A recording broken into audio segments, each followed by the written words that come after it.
Kita Ini sekali. kabarin beberapa berita dari Ya. daerah yang telah menyelesaikan pemungutan suaranya ya Detikers ya. Ada Mhm. beberapa hal menarik nih yang bisa di-share yang sudah disiapkan sama timnya Detik Sore.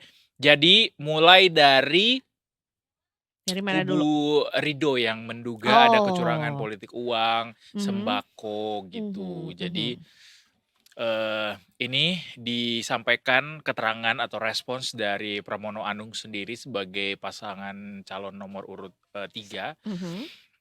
Bener ya 3 ya? Di Pramono Anung sini 3. salah nih. Heeh, Calon Ridho Gubernur 1. Jakarta nomor urut 1 nih dibikin di sini nih. Iya iya iya. Jadi ditanggapi Detikers, Pramono menyerahkan hal tersebut kepada Bawaslu katanya, kata Mas Pram, Mmm. mengenai dugaan kecurangan dan sebagainya, kalau ini kan ranah di Bawaslu.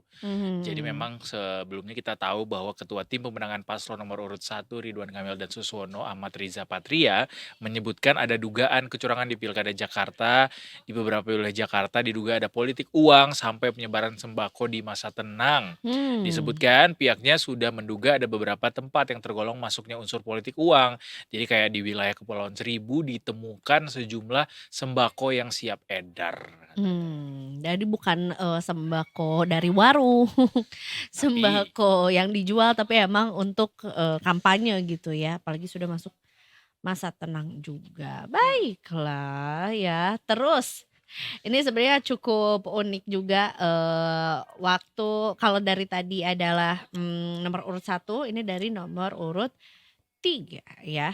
Kalah oke. di TPS tempatnya nyoblos, kata Pak Dharma, "Kekuatan kami Nomor urut 2 dong, nomor urut 2 Ibu, ya. ya, Jadi kalah telak nih ya di TPS kedua, tempat keduanya nyoblos mhm. dan, Dharma ini mengakui banyak keterbatasan yang membuatnya kalah di TPS tempatnya nyoblos ya. Jadi, kemenangan ini bukan berarti menentukan kualitas seorang yang baik, Wis wis wis. integritasnya, elektabilitasnya pun maupun etikabilitasnya juga katanya kemarin ya. Seharusnya elektabilitas itu yang terakhir setelah ditentukan etikabilitas, intelektualitas dan juga baru deh yang terakhir elektabilitas. Namun ya, yang terjadi adalah konsep intelijen di mana pembangunan opini didahului dengan mempengaruhi massa, katanya beliau begitu ya. Hmm, Alasan mengapa beliau ini nggak menang di TPS-nya sendiri. Apakah mungkin nanti jadi selek dengan tetangga-tetangganya? enggak lah ya. Enggak lah Sebagai ya. seorang negarawan, harusnya sih Pak Darmakun bisa memaklumi Mhm. apapun pilihan yang disampaikan oleh masyarakat Dan gitu. tentunya juga, terbukti juga dengan beliau yang mengatakan bahwa ini juga sudah menjadi kemenangan untuk independen juga untuk bisa mencapai angka 10% juga Bener di susah loh itu Jakarta. ngumpulin 450.000 suara mereka berhasilnya, Mhm. Ini kalau 10% ngomongin Jakarta. 10% tuh kayak kelihatannya tuh kayak kecil gitu, tapi Kecil, 10% dari Jakarta. DKI Jakarta gitu yang artinya 450.000 suara Yes. ya. Habis gitu kita akan geser ke Sumatera Utara. iya, Di Sumatera Utara Detikers ada 110 TPS yang akan mhm, menggelar pilkada susulan karena memang di Sumatera Utara, di Medan dan sekitarnya itu pada banjir ya. Kemarin juga laporannya kita mhm, dapat seperti itu. Jadi ini diambil keputusannya setelah pemungutan suara terdampak banjir dan juga ada tanah longsor juga ternyata di sana. mhm mhm. Disampaikan oleh Ketua KPU Sumut Agus Arifin, bencana alam ini mempengaruhi proses pemungutan dan perhitungan suara. Jadi nanti ada beberapa TPS yang akan melakukan pemungutan suara ulang. Sebanyak 110 yang akan melaksanakan pemungutan suara susulan ini. Rinciannya ada 56 di Medan, 30 di Deli Serdang, 20 di Binjai, 2 di Asahan dan 2 di Nias. Selain itu ada juga 5 TPS di Medan dan 1 TPS di Deli Serdang yang juga akan melakukan pemungutan lanjutan. Mhm mhm. Dan sebetulnya juga ini, terkait juga dengan pilkada di Jawa Tengah, ini ada berita duka juga nih, ya Detikers bahwa ada, anggota PPS dari Sawit, Klaten yang meninggal dunia pada saat mengantarkan kotak suara pilkada ya. Jadi terjadi kecelakaan, tunggal ya, dari anggota panitia pemungutan suara di Desa Sawit, Kecamatan Gantiwarno, Klaten, Jawa Tengah ya. Hmm. Yang meninggal ini Bapak Sugimin berusia 51 tahun yang juga sedang atau tengah mengantar kotak suara ke kecamatan ya, ketika mengendarai sepeda motor, roda 3 katanya ya. Jadi di tengah perjalanan ada jalan yang berlubang dan kemudian kemungkinan yang terjadi adalah korban menghindari dan oleng ke sebelah kiri sehingga menabrak tiang telepon. Akibat kejadian tersebut, korban meninggal dunia dalam perjalanan menuju RSUP, Dr. Surarji Tirtonegoro, Jawa Tengah ya. Jadi kita ucapkan turut berbelasungkawa juga untuk keluarga yang ditinggalkan ya. Semoga juga diterima di sisi Allah Subhanahu wa taala ya untuk Amin. korban. Dari Klaten kita beralih ke timurnya Indonesia, Detikers. Ini lumayan jauh nih kita bergerak menuju ke timur, yaitu di Puncak Jaya di Papua Tengah yang pilkadanya diwarnai kericuhan antar pendukung paslon. Gara-gara itu 40 rumah sampai dibakar oleh massa sampai akhirnya warga terpaksa mengungsi. Ini sungguh sangat mengecewakan ya sampai ini terjadi begitu karena memang eee, bagaimana rumah itu sampai dibakar dan membuat warga mengungsi pada akhirnya mengganggu tertibnya atau jalannya pilkada yang diharapkan itu damai sebenarnya. Jadi disampaikan oleh, Kapolres Puncak Jaya AKBP Kuswara, pihaknya belum mendata sejauh ini jumlah pengungsi secara keseluruhan, selain ke Polres dan Kodim sebagian korban juga mengungsi ke rumah keluarga dan juga kerabatnya. Sementara juga diungkapkan bahwa massa yang terlibat bentrok ini adalah pendukung paslon nomor urut 1 dan nomor urut 2. Jumlah korbannya sebanyak 94 orang sejauh ini yang terlaporkan dan rencananya akan dirujuk ke RSUD Jayapura sebanyak 14 orang guna dilakukan penanganan lebih lanjut. Mudah-mudahan bisa segera diatasi dengan aman terkendali oleh bapak-bapak kepolisian di sana dan juga tidak terjadi lagi kerusuhan lanjutan ya terkait ini. Udahlah guys, ini nih memang apa namanya? It's just a game gitu ya Iya, ini hanya istilahnya. kontestasi Kontestasi politik aja. lah Kalau ya. memang ada yang tidak berkenan nanti dilaporkan atau disampaikan aspirasinya secara baik-baik, jangan ada yang anarkis. Betul, ini sebetulnya juga satu berita yang kurang menyenangkan juga, yaitu adalah adanya bentrokan juga antar kubu di Sulawesi Selatan ya. Jadi ini bentrokan antar kubu pendukung pasangan calon pilkada di Kabupaten Jeneponto, Sulawesi Selatan. Dan insiden ini dipicu karena saling klaim kemenangan antar pendukung paslon. Bupati dan Wakil Bupati Jeneponto nomor urut 2 Paris Yasir dan Islam Iskandar dengan nomor urut 3 Muhammad Syarif dan Muhammad Nur Alim Kolbi. Padahal sebetulnya juga sudah dinyatakan bahwa sebetulnya ini baru hasil sementara ya kan. Hanya belum sementara. ada betul.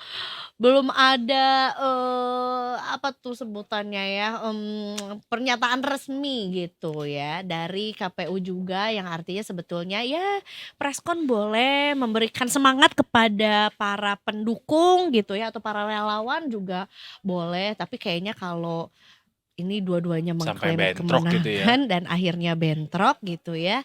Jadinya begini hasilnya juga ya. Jadi sebetulnya ini juga telah terjadi tapi juga sudah dihalau ya. Sudah ditengahi oleh kepolisian dan Brimob setempat. Dan juga ada bantuan dari Kodim juga ya. Jadi ini sempat disampaikan juga oleh PLT Kasih Humas Polres Jeneponto Ibtu Uji Mugni ya. Dan ini tuh terjadi di Jalan Poros Alu, Kelurahan Benteng, Kecamatan Bengkala di Rabu malam sekitar pukul 22.30 WITA dan bermula salah satu kubu pendukung itu melakukan pawai dan bertemu dengan kubu lainnya di lokasi bentrok yang juga sedang melakukan selebrasi juga. Jadinya dua-duanya loh Kita lagi selebrasi, saya lagi selebrasi juga.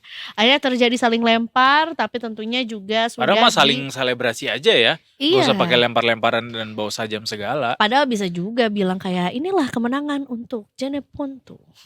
Ya Iya. kan siapapun yang menang, pasti akan ada yang menang dan kalah sebetulnya Exactly. ya, That's namanya that's juga what we call game. betul, gitu. Ya mudah-mudahan tidak ada lagi ya. Walaupun sebetulnya ini juga sudah ditangani dan tidak meluas ke wilayah lainnya juga, dan tidak ada korban jiwa sebetulnya ya. Dari berita pilkada kita mau share dikit Detikers soal salah satu berita terbaru dari Detik News yang juga cukup banyak menyita perhatian di siang sampai sore hari ini, yaitu bagaimana sebuah video yang ramai beredar di media sosial memperlihatkan seorang Maruarar Sirait, politikus partai Gerindra yang membuka sayembara senilai 8 miliar rupiah untuk siapa saja yang bisa menangkap buron kasus suap pergantian antar waktu Harun Masiku.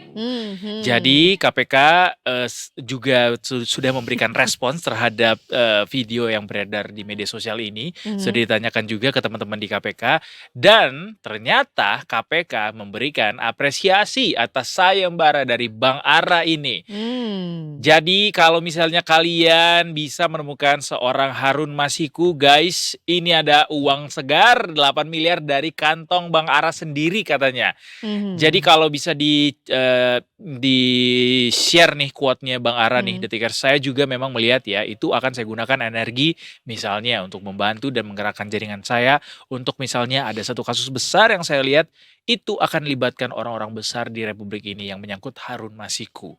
Harun Masiku itu siapa sih? Kok bertahun-tahun nggak bisa ditangkap katanya. Dan akhirnya dijanjikanlah uang 8 miliar rupiah uang pribadi saya katanya. Saya akan kasih bonus bagi yang bisa tangkap Harun Masiku. Supaya semangat, supaya tidak ada di negara ini yang kebal hukum. Saya gunakan berkat dari Tuhan itu untuk memberantas korupsi di Indonesia. Gitu katanya. Iya. Jadi mudah-mudahan beneran ya ketangkep nih ya Buat si yang lupa mukanya Harun wajahnya. Masiku mungkin guys boleh di-share. Tampilkan. Siapa tahu Detikers di sini kayak mirip sama tetangga Di gue nih. bawahnya tuh ada atau nih lihat Atau sini. pernah lihat di mall mana nih gitu ya. Siapa tahu dapat 8M dari Bang Ara nih. 8 miliar rupiah. Nah, Cari guys. Lumayan 8 miliar. bisa buat ngapain tuh? Dapat rumah ya? Itu bukan rumah lagi. Villa di Bali dapat tuh ya. Dapat bisa. Walaupun ini uangnya dari mana? Dari Kantong Bang Ara sendiri. Oh, saking keselnya nih ya Bang Ara nih ya, nggak ketangkep-tangkep Saking nih. dia pengen negara ini bersih. Betul. Karena katanya mestinya dengan susahnya Harun Masiku yang ditangkap ini sudah lama sekali tidak dapat gitu.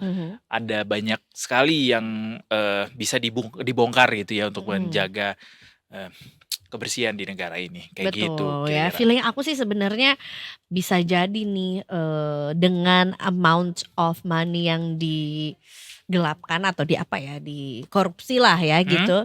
Kayaknya bisa jadi bersembunyi mungkin di luar negeri. Kayaknya kita harus kerjasama deh dengan polisi-polisi di luar negeri gitu ya, dengan badan-badan di luar negeri juga, karena aku tuh suka juga tuh nontonin video-video soal yang membahas mengenai banyak juga buronan-buronan luar negeri yang ditangkap di Indonesia.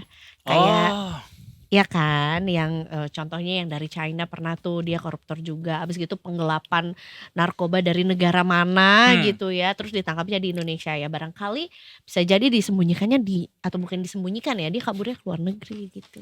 Bisa banget.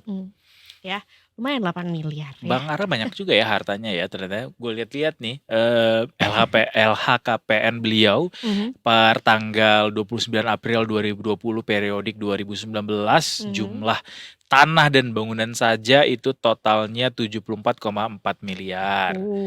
Nah itu buat tanah dan bangunan, alat transportasi dan mesin harga totalnya 1,15 miliar.